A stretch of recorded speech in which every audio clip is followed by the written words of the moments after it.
Welcome to BSc physics and statistic classes CSIR UGC NET के लिए classical mechanics जो आपका एमएससी और गेट के लिए भी कराया जाएगा यहाँ पर, ठीक है। जैसे कि हमारी लैग्रेंजन चल रही थी, लैग्रेंजन से हमने स्टार्ट किया था और इससे रिलेटेड हमने क्वेश्चन भी डिस्कस किए थे और कंजर्व क्वांटिटी की हमने शॉर्ट ट्रिक बताई थी, उससे रिलेटेड क्वेश्चन भी हम कर चुके हैं। ऐसे ही काफ़ी सारे टॉपिक्स हम अभी तक कवर कर चुके हैं क्लासिकल मैकेनिक्स के, जो कि आपकी नेट, गेट या फिर एमएससी या बीएससी अगर फिज़िक्स से रिलेटेड कोई भी एग्ज़ाम आप प्रिपेयर कर रहे हैं तो इसके लिए क्लासिकल मैकेनिक्स की प्लेलिस्ट हमारी आपके लिए बहुत हेल्पफुल होने वाली है। आप उसे सेव कर सकते हैं देखने के लिए। नाउ आज का हमारा स्टार्ट करते हैं। एक बाइक स्टंटमैन है, ठीक है, राइड इनसाइड अ वेल, कुआं, ठीक है, फ्रिक्शनलेस सरफेस है, ठीक है, जिसमें z दे रखा है आपको ax² + y², ठीक है, under the action of gravity जो कि एक्ट कर रही है z डायरेक्शन में, नेगेटिव में, तो g भी दे रखा है। कह रहा व्हाट स्पीड होनी चाहिए मेंटेन करने के लिए जिससे वो राइड कर सके, कांस्टेंट हाइट z0 बिना गिरे, ठीक है। तो आपको ये ऑप्शन दे रखे हैं, इसमें आपके 4 ऑप्शन दे रखे हैं और आपको देखना है कौन सा करेक्ट आएगा, ठीक है। तो और कुआं जो है, एक बात हम डिस्कस करेंगे यहाँ पे थोड़ी सी। अगर हम बनाना चाह रहे हैं तो उसका जो एक तरीके से डायमीटर है वो फिक्स रहेगा। ऐसा तो नहीं होगा कुआं ऐसे था ऐसे तो उसे कुआं थोड़ी कहेंगे, कुछ और ही कहेंगे। अगर आपने देखा होगा जो वेल होते हैं, कुएं बने हुए होते हैं जहाँ पे पानी वगैरह लेते हैं, निकालते हैं बाल्टियों से, तो वो फिक्स होते हैं, उनका डायमीटर फिक्स होता है। रेडियस एक तरीके से अगर मैं कहूँ ऊपर का देखूँ अगर मैं खाली, तो उसका जो रेडियस होगा वो फिक्स होगा, ठीक है। ऐसे नहीं कि यहाँ से ज़्यादा है यहाँ से कम है, ये फिक्स होगा, ठीक है।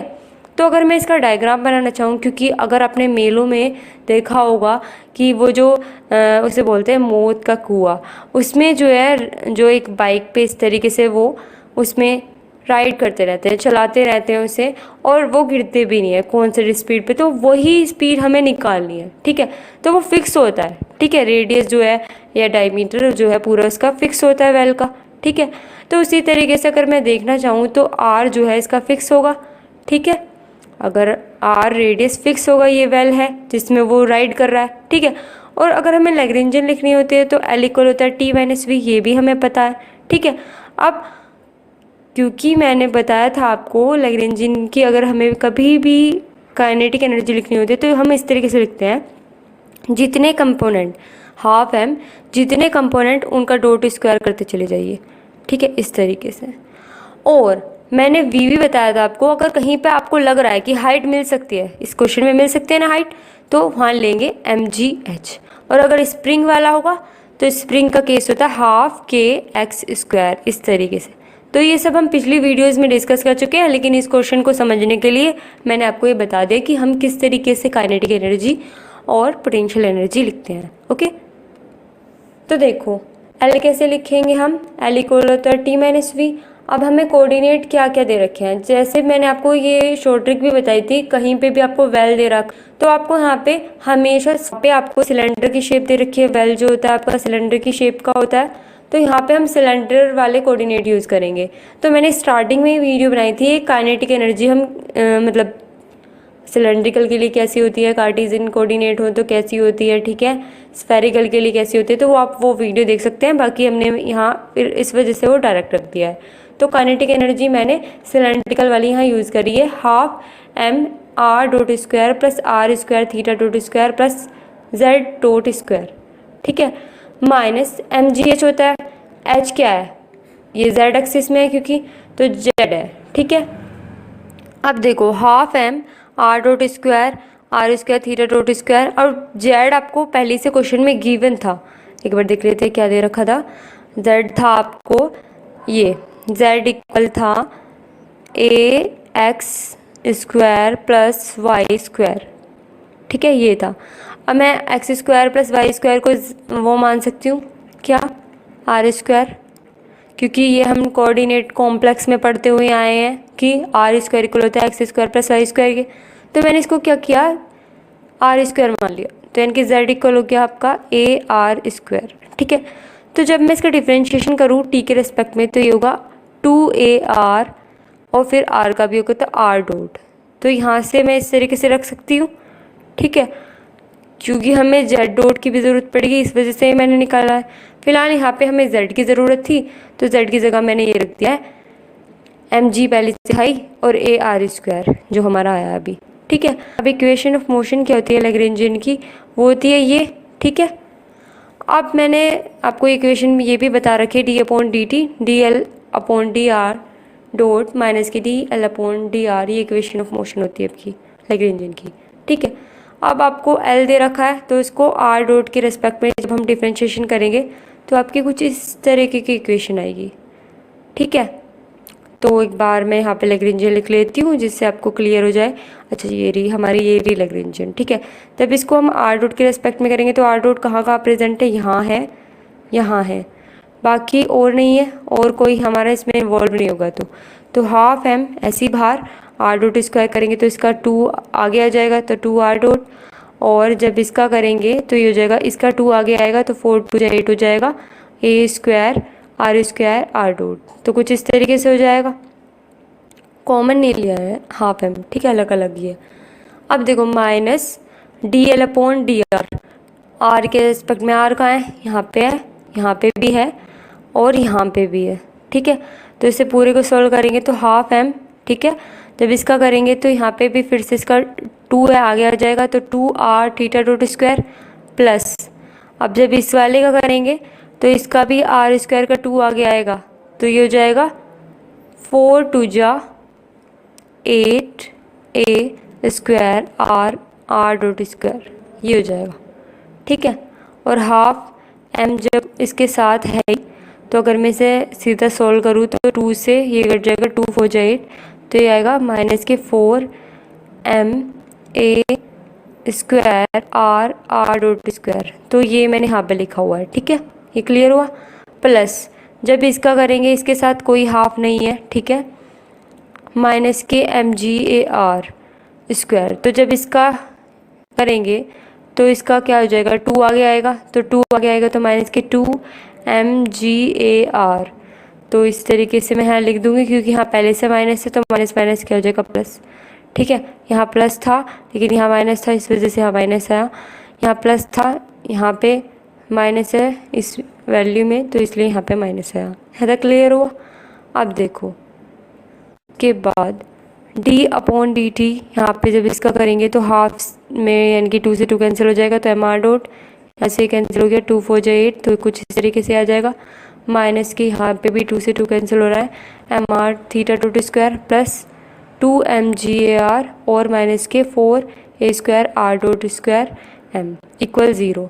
अब देखो जब t के रेस्पेक्ट में करेंगे इतनी इक्वेशन को हमारी डिफ्रेंशिएशन तो इसका डबल डॉट हो जाएगा और यहाँ पे क्या होगा, प्रोडक्ट रूल लगेगा, ठीक है। एक बार इसके रेस्पेक्ट में एक बार इसके रेस्पेक्ट में, ये कॉमन था तो मैंने कॉमन ले लिया। प्रोडक्ट रूल में इसका करेंगे जब R² का तो इसका 2 आ गया, फिर R का डॉट R और फिर इसका ही डॉट तो R डॉट और ये R डॉट था ही प्लस फिर R² ऐसी R डबल डॉट हो जाएगा, बाकी सेम ऐसी एज इट इज़।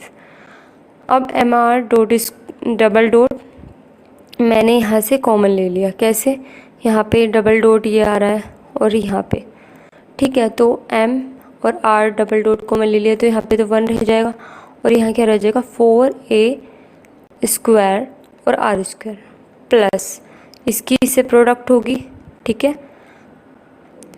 इसकी यहाँ से प्रोडक्ट होगी इससे तो कुछ ये आ जाएगा 8a² mr r dot square, क्योंकि इसका अब स्क्वायर हो जाएगा ना यहाँ पे। फिर ये बच रहा था हमारा, ये भी ऐसे लिख दिया मैंने, और ये बच रहा था ये भी ऐसे लिख दिया, ये बच रहा था ये भी ऐसे लिख दिया, ठीक है। अब यहाँ पे mr डबल डॉट ये ऐसी का ऐसी। अब देखो कुछ और भी जा रहा है क्या, इसमें से ये माइनस हो जाएगा तो 4 बच जाएगा तो 4a² mr r dot square minus के mr theta dot square plus 2 mg/r equal 0, ठीक है। अब देखो स्टार्टिंग में कंडीशन दे रखी थी z इक्वल है z0 के, और मैंने आपको बताया था अभी जब रेडियस फिक्स है, सपोज रेडियस r0 है, तो अगर मैं इसका डॉट करूँगी कांस्टेंट ही तो है, कांस्टेंट वैल्यू ही तो है, तो इसका डिफरेंशिएशन क्या होगा 0। तो इसलिए ये 0 आया।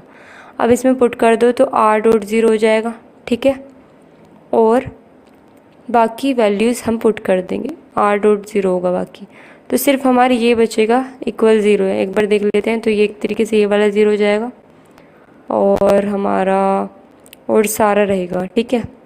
तो इसे सॉल्व करने के बाद कुछ हमारा ये रह जाएगा, ये वाला पार्ट और ये वाला पार्ट, क्योंकि यहाँ पे डबल डॉट है, इसका भी 0 ही होगा क्योंकि r डॉट का 0 है। तो ये वाला पार्ट ख़त्म, ये भी ख़त्म, सिर्फ ये दोनों पार्ट बचा इक्वल 0, इसको इधर ले आए तो ये आ गया, ठीक है। अब यहाँ पे थीटा डॉट स्क्वायर की अगर मैंने वैल्यू निकालना चाहूँ, एम से एम कैंसिल हो गया, ठीक है, आर नोट से आर नोट कैंसिल हो गया, तो कुछ ये आ गई। अब थीटा डॉट की वैल्यू निकालना हो तो ये हो गई, ठीक है। अब क्या होता है, अब होगा v इक्वल होता है ओमेगा आर के, तो ये ओमेगा ही तो है, एंगुलर वेलोसिटी, तो ओमेगा इक्वल होता है v अपॉन आर। तो यहाँ से मैंने पुट कर दिया क्योंकि हमें सिर्फ स्पीड चाहिए, इनकी वेलोसिटी चाहिए, ठीक है। तो v इक्वल आ जाएगा हमारा कितना, इक्वल आ जाएगा आर नोट रूट में 2GA, ठीक है। अब मैं अगर यहाँ से जो है आर नोट की वैल्यू रखना चाहूँ, आर नोट यानी कि z इक्वल था ए आर स्क्वायर के, ठीक है। तो आर यहाँ पे भी, इसमें भी नोट, इसमें भी नोट, तो आर नोट की अगर वैल्यू निकालूँ यहाँ से तो ये आएगी R naught square equal z naught upon A. तो यानी कि आर नोट की वैल्यू क्या आएगी, रूट में z नोट अपॉन ए। तो मैं यहाँ पे इसकी जगह पुट कर सकती हूँ, तो यानी आ जाएगी रूट 2GA और आर यानी कि z नोट अपॉन ए, ठीक है। तो ए से रूट वाला कैंसिल हो जाएगा, तो सिर्फ रह जाएगा रूट 2GZ नोट। तो ये आपका ऑप्शन हो जाएगा, ओके, क्लियर हुआ। ओके, नेक्स्ट क्वेश्चन हम डिस्कस करेंगे नेक्स्ट वीडियो में।